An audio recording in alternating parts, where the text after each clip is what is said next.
Welcome everybody to Chronic Fatigue and Fibromyalgia Update. I'm Dr. Richard Podell. We're continuing with segment 3 of our fascinating interview with Dr. Alan Light of the University of Utah School of Medicine. We're discussing Dr. Light's groundbreaking research on the genetic basis for post-exercise fatigue among people who suffer from chronic fatigue syndrome and fibromyalgia. Now, welcome back, Dr. Light. I have a question for you. How have your colleagues responded to your research? Have you been praised, have you been criticized, or have you been ignored? So mostly it's actually been very positive. So of course I work mostly with people who've been looking at neuropathic pain and chronic pain, so they know the problems that go on in these various systems. So they were much more open, I think, than the clinicians. Initially, for the clinicians here, I did have some people who had some doubts, but when they saw the results, as you said, many of them were convinced almost immediately when they saw the gene expression work. So we've been very lucky that people around the country have now begun to collaborate with us on a lot of the projects that we're working on.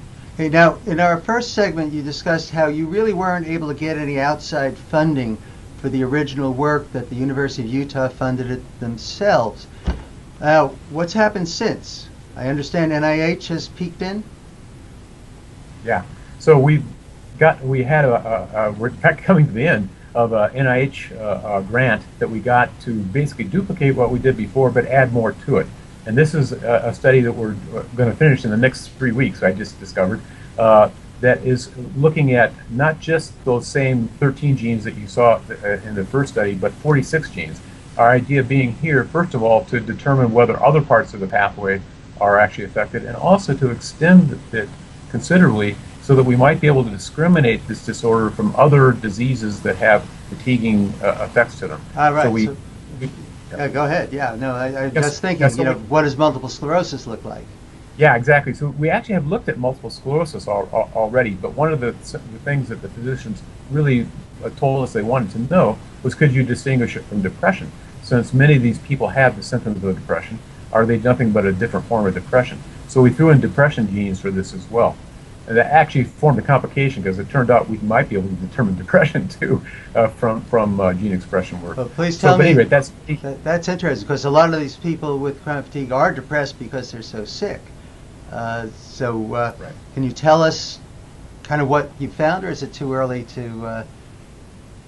It's not too early. I can tell you for sure there's some major differences between chronic fatigue syndrome and depression.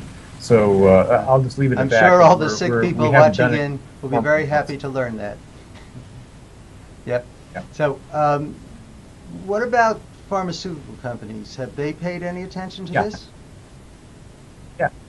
Yeah, so we were able to also obtain almost exactly the same time a grant from Pfizer to do a double-blind crossover study to look at the effects of Lyrica on patients who have chronic fatigue syndrome with fibromyalgia and those that have only fibromyalgia. And we just finished that, completed the data collection, and we're still analyzing that data, but I had to send a final report to Pfizer, and in that I was able to tell them, and I can tell you in just very general terms, the patients, both those with chronic fatigue and fibromyalgia and those with fibromyalgia, a large portion of those people actually do end up doing quite well when they're treated with Lyrica. Sorry about that phone call. Is that what it is? Okay. Yeah, so it'll shut off eventually. Now, the people who did well on Lyrica, what happened to their gene activity? Okay, so the people who are on Lyrica showed that in fact their gene expression normalized. It became much more like normal when they responded to the Lyrica. So those who did well on Lyrica showed gene expression changes that were heading toward control values. Now, on the other hand, the portion of patients, which is still a substantial number, nearly a third of them or more than a third of them, actually did not benefit from Lyrica. For those patients, their gene expression actually got worse. And in fact, these patients very often describe that I feel worse on Lyrica. So where this is going to lead is you'll figure out why some people respond to Lyrica, why some people don't. And that should give us a lot of insight into what the pathways are, as well as tell the drug companies what to work on next for that other group of people. So that's fantastic. So Yeah, we're very excited by that. yeah, so that's for real. You've got that all tucked away, and I hope the Pfizer people are very happy to find that they can now demonstrate that their benefit isn't psychological. Their benefit is because they're turning off certain genes. I'm sure they'll be happy to hear that. And I hope that they'll also understand that we weren't able to test patients that had only chronic fatigue syndrome, but it's very likely that this drug will help patients with chronic fatigue syndrome regardless of if they have the fibromyalgia or not. Well, that is quite interesting. Now, I'm sure with more funding, you could move your research along a whole lot faster. Now, most people with chronic fatigue syndrome and fibromyalgia, they're not able to work and they don't have a whole lot of money. But somewhere out there are patients with some money, as well as people who have contacts with other folks who would like to fund research that's going to make people better. And if somebody wanted to contribute to the research that you're doing, how might they go about doing that? So we have a nice little gift fund here, and I think you have a slide that actually you can put up. It shows where you could actually contact the University of Utah if you wanted to directly give money to our fund. And the other thing, of course, is possible is there are a number of associations out there, and there's always, if you could please lobby as hard as you can or try to convince your congressman that NIH needs more money. That would also be a great help to all of us. That's right. Well, notice you had an NIH grant, but it got cut back. Yeah, it got cut back 15%. Yeah, not because of you, but because of the congressional... Because of the sequester and because the NIH funds got cut. We're still not back to the 2012 level at NIH, even though people say, oh, it's been restored. It hasn't really been restored to NIH. So let's wind up with, I'd like to know, what are the top 3 thoughts that you have, the top 3 lessons, like 1, 2, 3, short, that we should take away from this? So as I said in the previous segments, one of the things is that we need to treat this as a complex system disorder, much like pain. In fact, if anything, fatigue is probably even a more debilitating and more important problem than pain.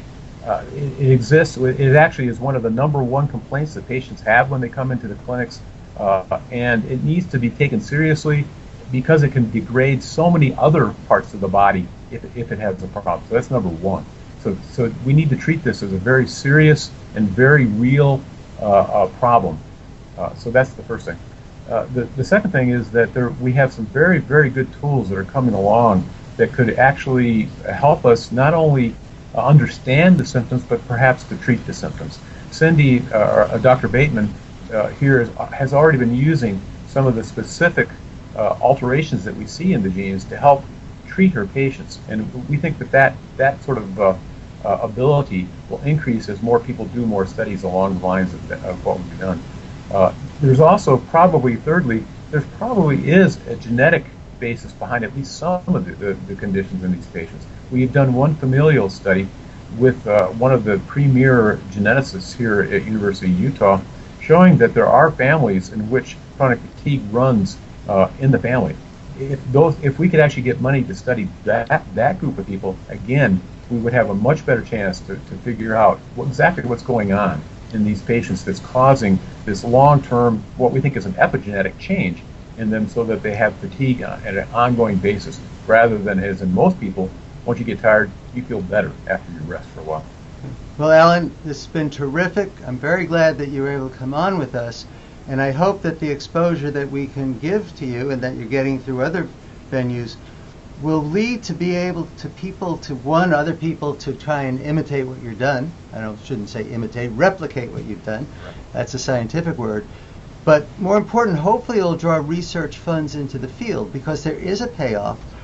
Millions of people are sick with chronic fatigue syndrome. Millions of people are sick with fibromyalgia. And it's been largely unsupported by scientific research because there hasn't been any funding. So it's really great.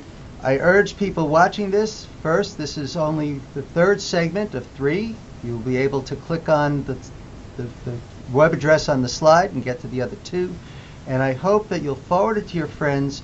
And if we can get this to kind of go viral, I think what we'll find is that Congress people and foundation heads and all sorts of folks who just accidentally run into it may start paying more attention. So thank you again, and we can talk again in the future. Thank you so much, Richard. Okay.